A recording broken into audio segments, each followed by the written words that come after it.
Welcome back. I'm Richard Hosnout, and I'm your host for the Wisdom Inspired Life podcast and this Wisdom Inspired Life YouTube channel. Thank you for returning. If you want to contact me for any reason, you can email me at richardwib@gmail.com. The address is on the screen. I'll get back to you as quickly as I can, and hey, we may even Zoom. What about that, huh? So, this is another in my very popular series, long series, Caring and Compassion, and in which I share experiences of people demonstrating significant levels of caring, compassion, and in this particular group, kindness. The focus is on kindness. And these all go together, caring, compassion, kindness, and love.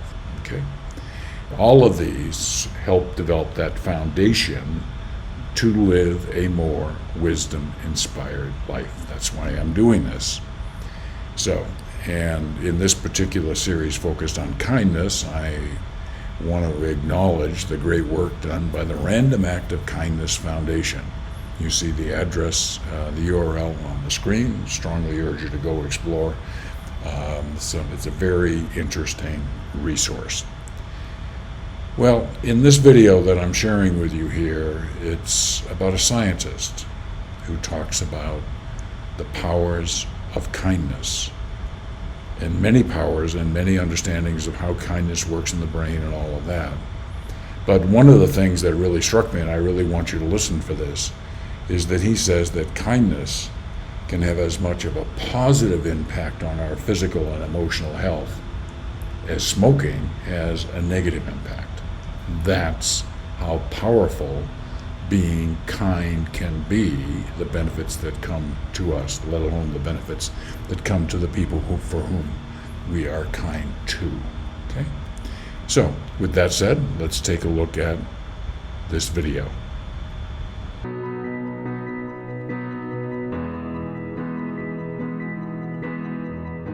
Our science has started to discover facial expressions for, laughter and compassion and embarrassment.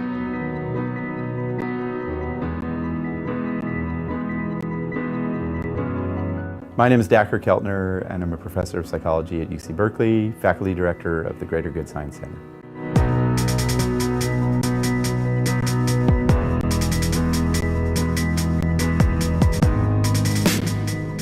In point of fact, Charles Darwin, who has greatly shaped my research, argued in 1871 that sympathy is our strongest instinct. Very impressively, scientists are starting to pinpoint really a network of neurons in the brain that helps us empathize. Now we find when we feel compassion in humans, that part of the brain lights up.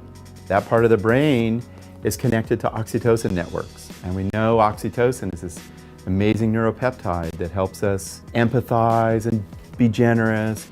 That tells us that kindness is biological and it's part of the human imperative or human nature. I think your question also is asking another question. What we do here is we study emotions and what makes people happy, and part of that is based in feeling compassion and reading other people's emotions. Or one of the things we learn is how even very small gestures of compassion and kindness, even those in the lab, really make you feel more satisfied, more content on just an everyday level.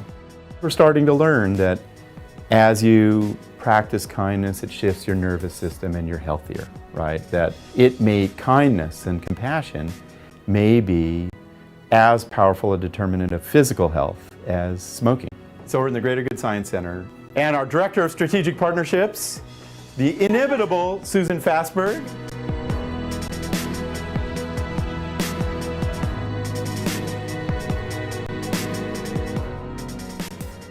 Most places that research behavior are looking at what goes wrong between people, and we're looking at what goes right. We're taking the science of compassion and altruism and getting it out to tens of thousands of people.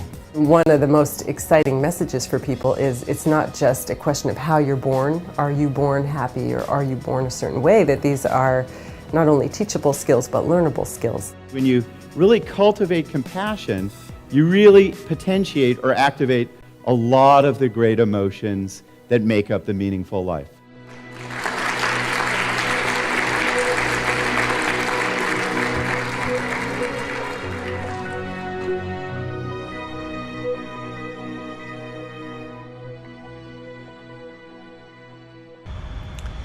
Well, this is an impressive video. If you're a person of science and you want scientific explanation of how kindness works and the power of it and all of that, go back and listen to this again, because it's a wonderful, wonderful video about the kindness power, if you will.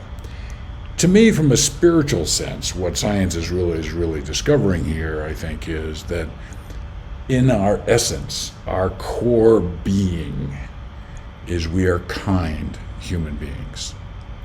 And God built into our physiology the ability to be kind. And when we do it, for that to be very positive. Okay? So with all that said, when will you commit an unexpected act of kindness? It's easy, it's spontaneous, it can be planned, it can take a long time, it can last a few seconds, it can last a few minutes. It has so much flexibility. You just need to be open to it, you need to be observant and looking for opportunities to be kind, committing unexpected act of kindness. So, when will you commit your unexpected act of kindness? Soon, I hope. As always, if you want to learn more, you can go to mywisdominspiredlife.com. You can actually listen to the podcast there. Hundreds of episodes, new episodes released every Saturday and Sunday. And you can also listen to it on Apple, Google Play, Spotify, and all the other sorts of places. Well, I'm on a journey, and I'm on a mission to achieve that. And the mission is to bring more kindness, caring, love, so that all of us can start living more and more of a wisdom-inspired life. And so I greatly appreciate you being part of that journey today, and I look forward to continuing this journey with you.